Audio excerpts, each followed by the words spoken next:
पिछले एपिसोड में आपने देखा कि आश्रम के बाहर लिली के कियारा पर अटैक कर दिया। काशवी ने कियारा को बचाया और आश्रम में ले जाकर दादी माँ से कियारा का इलाज कराया। लिली भी सब देख रही थी। लिली ने क्रोधित होकर कबीर से दुश्मनी का कारण बताया, जिसके बाद सब हैरान हो गए।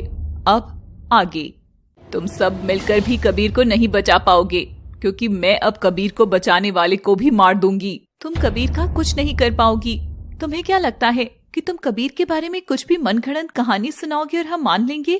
ये कहानी नहीं, यह सच्चाई है। कोई नागिन आकर कुछ भी कहेगी और हम मान लेंगे? इतना पागल समझा है क्या? हाँ, मैं झूठ बोल रही हूँ। मैं बहुत झूठी हूँ। मैं पिछले 25 साल से झूठ बोलती आ रही हूँ। मैं इस झूठ के लिए ही दर दर भटक रही हूँ। तुम कहना क्या चाहती हो? कहाँ घूम रही हो? हमें कुछ समझ नहीं आ रहा। मैं तुमसे हाथ जोड़कर कह रही हूँ कि हमारा पीछा छोड़ो और हमेशा हमेशा के लिए यहाँ से चली जाओ। कबीर, मुझे इतने इंतजार के बाद मिला है। मैं कबीर के साथ ही यहाँ से वापस जाऊंगी। मैं अकेले आई हूँ, लेकिन कबीर के साथ यहाँ से वापस जाऊंगी। तुम कबीर को मारना चाहती हो, फिर कबीर के साथ वापस कैसे जा सकती हो? कबीर को इस जन्म से मुक्ति मिलेगी। वो सिर्फ तुम्हारे लिए मरेगा, मेरे लिए वो हमेशा जिंदा रहेगा। शायद सांपों को भी मेंटल हॉस्पिटल की जरूरत पड़ती है। ये नागिन खुद पागल हो गई है या हमें पागल समझ रही है। मैं जा रही हूँ, लेकिन मैं कबीर को जरूर लेकर जाऊंगी। लिली गुस्से में वहां से चली गई। दादी माँ ने कियारा को फिर से दवाई खिलाई। कियारा, अब कैसा महसूस कर रही हो? काशवी, मुझे माफ कर दो। अब हम दोनों को एक होकर कबीर की जान बचानी है। हाँ, ये नागिन बहुत ज्यादा जहरीली है। इसका कुछ ना कुछ करना पड़ेगा, वरना हम कबीर को खो देंगे। नहीं, ऐसा कुछ नहीं होगा। अब सबको संभल कर रहने की जरूरत है। हमें सबसे पहले कालरिक से मिलना पड़ेगा। कालरिक एक मामूली सपेरा है। हमें किसी तांत्रिक के पास जाना चाहिए। कालरिक सिर्फ सपेरा नहीं। चलो जल्दी से चलते हैं। ये कौन है और आजकल ये सब क्या चल रहा है? आश्रम में छोटे छोटे बच्चे हैं। अगर नागिन वापस आश्रम में आ गई तो क्या होगा? इस सब का इंतजाम आज कर देंगी। दादी माँ, आप ज्यादा चिंता मत कीजिए, सिर्फ बच्चों पर नजर बनाकर रखिए। काशवी और कियारा ने दादी माँ को नागिन की पूरी कहानी बता दी और फिर वापस अपनी कार से कबीर के पास जाने के लिए निकल गए। काशवी और कियारा दोनों कबीर के घर पहुँच गई। कालरिक भी कबीर के पास बैठा था। तुम दोनों कहाँ चले गए थे?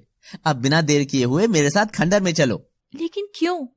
अब आप ज्यादा सवाल जवाब मत कीजिए। आप सब एक बार खंडर में चलिए, वहाँ जाकर आपको सब समझ आ जाएगा। कालरिक के कहने से भगवंत जी और सरिता जी के घर कबीर और काशवी गाड़ी में बैठ गए। कियारा ने कार स्टार्ट की और सभी खंडर के लिए निकल गए। कुछ समय में सभी खंडर पहुँचे। खंडर में अजीब सी आवाजें आ रही थी। वहाँ बहुत तेज हवा चल रही थी। अंधेरी रात में डरावनी आवाजों ने कबीर और उसकी मम्मी पापा को बुरी तरह से डरा दिया। डरिए मत, अंदर चलिए। जैसे ही सभी ने कालरिक के साथ आगे कदम बढ़ाया, तभी उनके ऊपर कुछ खून की बूंदें आकर गिरी। सभी के चेहरे उदास हो गए। मैं कह रहा हूँ ना कि तुम्हें उदास होने की कोई जरूरत नहीं है। खंडर से अच्छी तो वो नागिन थी। खंडर से कम डरावनी थी। शायद आज हम वापस नहीं जा पाएंगे। तुम इतना मत घबराओ, सब ठीक हो जाएगा। ऐसी चिंता वाली कोई बात नहीं है। मेरे साथ अंदर चलिए। कालरिक के कहने से एक बार फिर सभी ने अंदर जाने की कोशिश की, लेकिन अंधेरे और सन्नाटे ने सभी के कदम रोक दिए। वहाँ किसी महिला के हंसने की आवाज आने लगी। अब ये कौन है? मुझे कालरिक पर शक हो रहा है। आप चुप होकर अंदर चलिए। मैं अंदर नहीं जाऊंगा। ठीक है, जाओ, बाहर जाओ। कबीर की वापस जाने की हिम्मत नहीं हुई, इसलिए वो चुपचाप खड़ा हो गया। कालरिक आगे आगे चलने लगा। बाकी सब उसके पीछे चल रहे थे। खंडर के अंदर एक कुंड के चारों ओर कालरिक ने सबको बिठा दिया। उस कुंड में आग चल रही थी। कालरिक जी, आप हमें यहाँ क्यों लेकर आए हो? मैं कोई मामूली सपेरा नहीं हूँ। मैं एक तांत्रिक हूँ और मैं इस नागिन की तलाश में था। ये सब आप पहले बता चुके हैं। अब ये बताइए कि आप यहाँ क्यों लाए हैं? मैं आज तुमको एक ऐसा सच दिखाने लाया हूँ, इसको देखकर तुम्हारी रूह कांप जाएगी। आप इस खंडर में इतनी रात को क्या सच दिखा सकते हो? कालरिक ने अपनी आंखें बंद की और मन में कुछ बोलना शुरू किया। तभी आग में एक छोटी गुड़िया आकर खड़ी हो गई। कालरिक ने आंखें खोली। ये गुड़िया तुमको सारा सच बताएगी। कालरिक जी, मुझे बहुत डर लग रहा है। ये सब क्या और क्यों हो रहा है? हमें वापस हमारे घर जाने दीजिए। हम नागिन से तो लड़ सकते हैं, लेकिन चुड़ैल से नहीं। मैं तुमको पहले बता दूं कि यहाँ कोई चुड़ैल नहीं है। दूसरा ये कि तुम इतने कमजोर नहीं थे जितने आजकल हो। मैं अपने परिवार के लिए डरता हूँ। लेकिन एक समय था जब तुम अपने परिवार के लिए भी नहीं डरे थे, और आज ये उसी सब का परिणाम है। कालरिक जी, आप कबीर को परेशान कर रहे हैं। यही सच है। अगर तुम्हें पूरा सच जानना है तो ये गुड़िया तुम्हें पूरा सच बताएगी। ये बोलती भी है? हाँ गुड़िया, कबीर और लिली का क्या रिश्ता है, इनकी दुश्मनी की क्या वजह है, वो सब बताओ। कबीर जो अब इतना डरपोक है, कभी ये शेर से भी ताकतवर हुआ करता था। मैं अब तक तो नहीं हुआ, लेकिन अब जरूर पागल हो जाऊंगा। ये कौन से जमाने की बात कर रही है?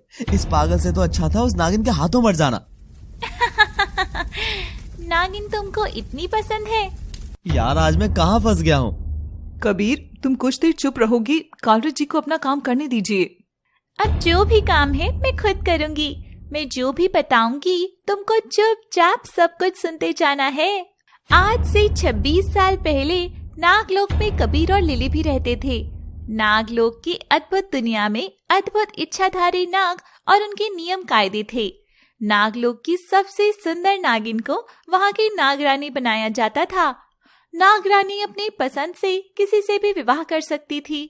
लिली और कबीर में बहुत प्यार था, लेकिन एक दिन कबीर की मुलाकात नागरानी से हुई। कबीर, यही नाम है तुम्हारा? जी। मुझे पहचानते हो? जी। मैं जिस चीज को चाहूँ उसे पा सकती हूँ, ये भी तुम जानते हो? जी।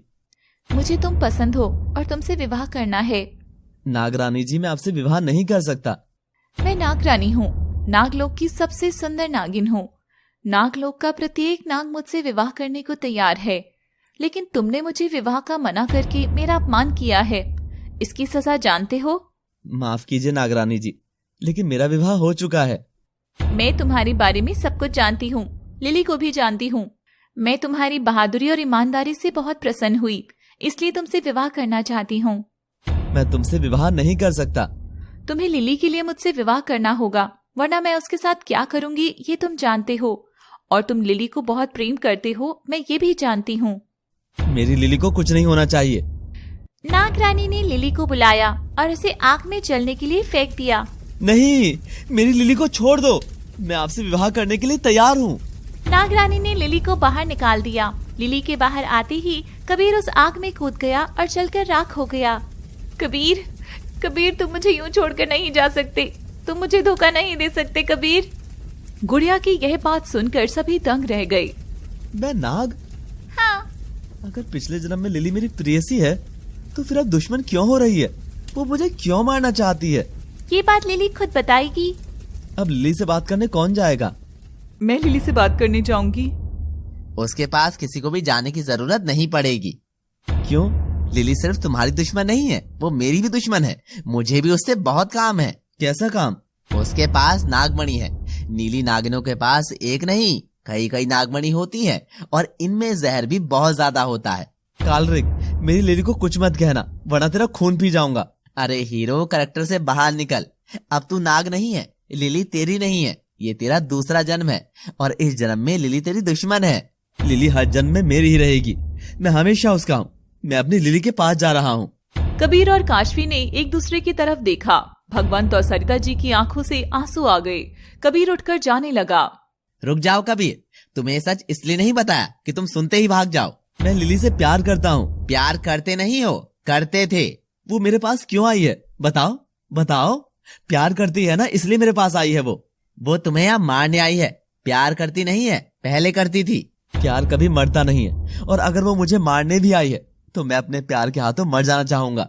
कबीर जबरदस्ती खंडर के बाहर जाने लगा। जैसे ही उसने खंडर से बाहर पैर रखने की कोशिश की, दरवाजे पर एक और तांत्रिक खड़ा था जो बेहद डरावना था। उसने काले कपड़े पहने थे, जिसे देखकर कबीर ने अपने बढ़ते हुए कदम पीछे हटा लिए। कहानी जारी रहेगी।